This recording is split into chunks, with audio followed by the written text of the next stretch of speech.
السلام عليكم ورحمة الله تعالى وبركاته. إخواني الكرام، مرحبا بكم في قناة مملكة الطيور. قبل البدء أود الاشتراك في القناة حتى يصلكم كل جديد إخواني الكرام، والضغط على زر الإعجاب إذا أعجبتكم فيديوهاتنا. في بدءا إخواني الكرام، في هذه الحلقة سأعرفكم عن كيفية تحضير الفيرتيفيت، فيتامين الفيرتيفيت للطيور، والطريقة جد سهلة وبسيطة. كما سبق وفصلت في فيديو سابق إخواني الكرام عن طريقة استعمال الفيرتيفيت.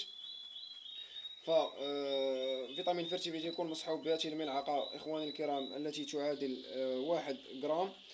فهذه الملعقة من 1 غرام إخواني الكرام تمزج في 250 مليلتر من الماء، أو 100 غرام من الباطي. بالنسبة لي أنا سأستعملها في الماء في مشربيات الطيور. لدي هنا قنينة تعادل 50 مليلتر، أي ما يعادل نصف لتر إخواني الكرام. سأقوم بمزج ملعقتين من 1 غرام من الفيرتيفيت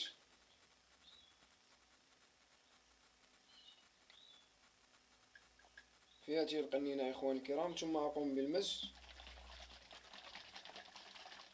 ثم تقدم للطيور. عند تقديمها للطيور إخواني الكرام يجب أن لا نتركها في مشربيات الطيور لأكثر من 24 ساعة، ثم نستبدلها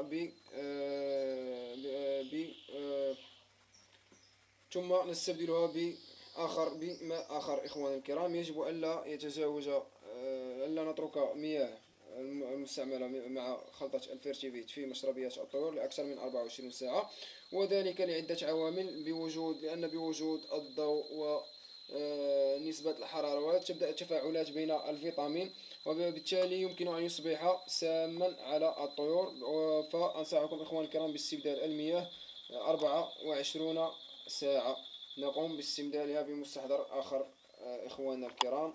والسلام عليكم ورحمة الله تعالى وبركاته.